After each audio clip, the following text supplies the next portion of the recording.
Hello students, आज हम पढ़ेंगे solute, solvent and solution. Solid and solvent जो हैं सॉल्यूशन का पार्ट होते हैं। एंड सॉल्यूशन में क्या होता है कि हम एक मेजर चीज में कुछ चीज़ों को मिक्स कर रहे होते हैं।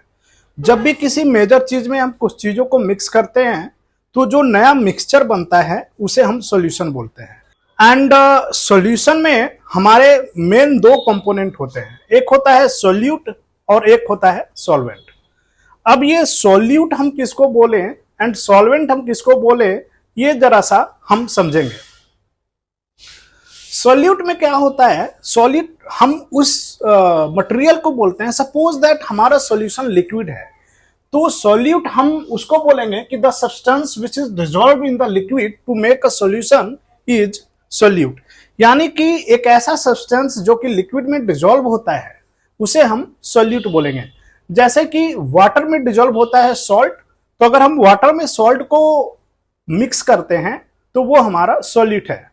सिमिलरली वाटर में अगर हम शुगर को मिक्स करते हैं तो वो हमारा सोल्यूट है।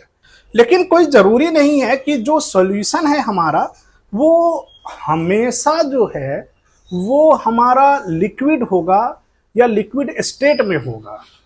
तो अगर क्या हो सॉल्यूशन हमारा अगर सॉलिड स्टेट में है या गैसियस स्टेट में है तो वहां पर तो लिक्विड नहीं है, तो वहां पर फिर सॉल्यूट का डेफिनेशन क्या होगा। तो किसी भी सॉल्यूशन में जो माइनर कंपोनेंट होते हैं उसे हम सॉल्यूट बोलते हैं। तो अगर कोई बढ़िया सा कोई डेफिनेशन है तो solute is what, it is the minor component of solution. किसी भी सॉल्यूशन का जो माइनर कंपोनेंट है वो हमारा सॉल्यूट होता है। एंड सॉल्यूट को हम डिस्पर्स्ड पार्टिकल्स भी बोलते हैं। सॉल्यूट का दूसरा नाम हमारा डिस्पर्स्ड पार्टिकल्स है। इसका मतलब कि वो किसी में जाकर डिसॉल्व कर रहा है। ठीक है। अब अगर हम सॉल्वेंट को देखें कि सॉल्वेंट क्या है, तो सॉल्वेंट एक the liquid in which solute is dissolved, यानी कि एक ऐसा लिक्विड जिसमें सॉल्यूट हमारा डिसॉल्व कर जाए उसे हम सॉल्वेंट बोलते हैं। जैसे कि अगर हम देखें कि कोई हमारा लिक्विड है, जैसे हम अल्कोहल ले लेते हैं। अल्कोहल में शुगर को डिसॉल्व करेंगे, क्योंकि वो ऑर्गेनिक है वो उस पर डिसॉल्व कर जाएगा। तो यहां पर जो अल्कोहल होगा वो हमारा सॉल्वेंट होगा एंड जो शुगर होगा वो हमारा सॉल्यूट होगा। लेकिन यहां भी कोई जरूरी नहीं है कि जो सॉल्यूशन हो हमारा वो हमेशा लिक्विड स्टेट का हो। तो अगर ये सॉल्यूशन हमारा सॉलिड भी हो सकता है, जैसे सॉलिड सॉल्यूशन का अगर एग्जांपल दूं तो एलॉयज, ब्रास, ब्रॉन्ज, जितने भी पुराने जमाने में हम बर्तन, स्टील, ये भी एक सॉल्यूशन है। तो ये सारे हमारे सॉल्यूशन हैं जो कि सॉलिड स्टेट में हैं। एंड अगर गैसियस में बोलूं तो एयर या बहुत सारे ऐसे एग्जांपल हैं जो कि गैसियस स्टेट में हैं और वो सॉल्यूशन है। तो वहां पर तो कोई लिक्विड नहीं है, तो फिर हम सॉल्वेंट किसे बोलेंगे। तो उसके लिए जो हम अपने फार्मूला बोल रहा हूं, हमारा जो डेफिनेशन होता है उसको हम थोड़ा रेक्टिफाइड करते हैं और फिर हम बताते हैं कि जो मेजर कंपोनेंट होगा, यानी कि कोई सॉल्यूशन बन रहा है तो सॉल्यूशन में कोई ना कोई हमारा मेजर कंपोनेंट होगा। तो जो भी मेजर कंपोनेंट होगा सॉल्यूशन का, दैट इज सॉल्वेंट। जैसे एक मैं एग्जांपल दूं कि मिल्क में हम शुगर मिलाते हैं। तो मिल्क में अगर हम 200 ml मिल्क लेते हैं तो ज्यादा से ज्यादा 2 से 3 स्पून हम शुगर को डिसॉल्व करेंगे। तो यहां पर जो शुगर है वो हमारा सॉल्यूट होगा, क्योंकि ये माइनर कंपोनेंट है, इसका वॉल्यूम हमारा कम है। एंड जो मिल्क होगा ये हमारा सॉल्वेंट होगा, क्योंकि ये एक मेजर कंपोनेंट है, इसका वॉल्यूम ज्यादा है, मास ज्यादा है। एक और चीज कि सॉल्वेंट को हम डिस्पर्जन मीडियम भी बोलते हैं। यही डिस्पर्जन मीडियम में जो चीज मिक्स्ड होता है उसी को हम बोलते हैं डिस्पर्स्ड पार्टिकल्स। तो एक चीज मैं इसको फिर से एक साथ लाने की कोशिश करता हूं कि सॉल्यूशन जो है दो चीजों से मिलकर बना है।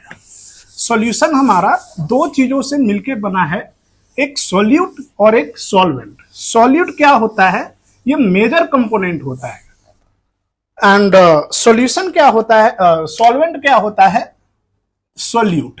पहले मैं सॉल्यूशन को लिखता हूं, ये हमारा सॉल्यूशन है। सॉल्यूशन में ये हमारा बनता है सोल्यूट प्लस सॉल्वेंट से,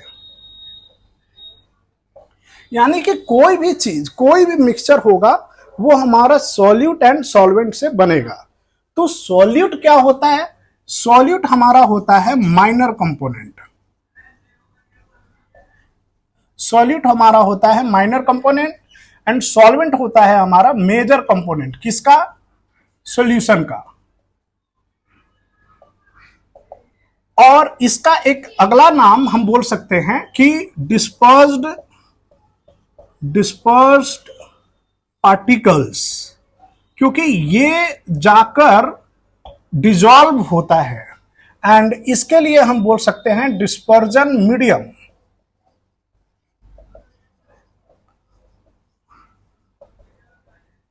अब जैसे मैंने एक एग्जांपल ले रहा हूं शरबत का। शरबत हमारा क्या है कि वाटर में जब हम शुगर को मिलाते हैं तो ये हमारा शरबत बनता है। अब वाटर में हम शुगर को कितना मिलाएंगे, 10 किलो शुगर 2 ग्लास वाटर में मिलाएंगे नहीं, फिर यहां पर 2, 4, 5, 6 स्पून ही हम मिलाएंगे। तो जब हम उतना मिलाएंगे तो चूंकि शुगर की क्वांटिटी कम है, इसलिए हम इसको बोलेंगे सोल्यूट। यानी जो शरबत होगा उसमें चीनी का, शुगर का जो क्वांटिटी है वो कम है, इसलिए sugar is your solute and water जो होगा ये हमारा सॉल्वेंट बन जाएगा। मैं हमेशा बोलता हूं कि डेफिनेशन अपनी जगह है, बट कभी भी आइडेंटिफिकेशन करना हो कि कौन सॉलिड है कौन सॉल्वेंट है, तो हमेशा देखिए कि कौन ज्यादा है। जो ज्यादा होगा वो हमारा सॉल्वेंट होगा और जो कम होगा वो हमारा सोल्यूट होगा। तो यहां पर जो हमने एक एग्जांपल लिया शरबत का, तो शरबत में वाटर ज्यादा था इसलिए ये सॉल्वेंट है, एंड शुगर कम था इसलिए ये हमारा सोल्यूट है, एंड शरबत अपने आप में एक सॉल्यूशन है। थोड़ा सा इसको एक और एग्जांपल मैं ले रहा हूं एंड उससे ये शायद और क्लियर हो कि मान लो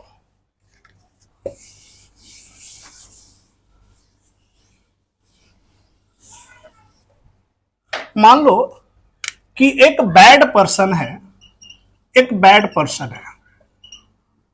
ये क्या करता है कि 10 लीटर मिल्क में 1 लीटर पानी को, मतलब वाटर को मिक्स करता है। और एक पर्सन है, उसको हम गुड पर्सन इसको मैं गुड पर्सन बोलता हूं, सपोज दैट, एंड इसे हम बैड पर्सन बोलेंगे। मैं यहां पर किसी चीज का नाम नहीं लूंगा क्योंकि मैं भी किसान से जुड़ा हुआ हूं, मैं भी, हमारे दादाजी फार्मर थे, तो मैं ये नहीं बोलूंगा कि बैड फार्मर है ना, जो मिल्क वगैरह प्रोड्यूस करते हैं वो भी एक तरीके की फार्मिंग है। खैर, तो एक गुड पर्सन है, वो क्या कर रहा है कि मार्केट में मिल्क बेचने के लिए लेकर जाता है, वो 10 लीटर मिल्क में 1 लीटर वाटर को मिक्स करता है। और एक बैड पर्सन है जो 4 लीटर मिल्क में 7 लीटर वाटर मिक्स करता है। तो इस वाले केस में ये चूंकि मेजर है क्वांटिटी इसकी,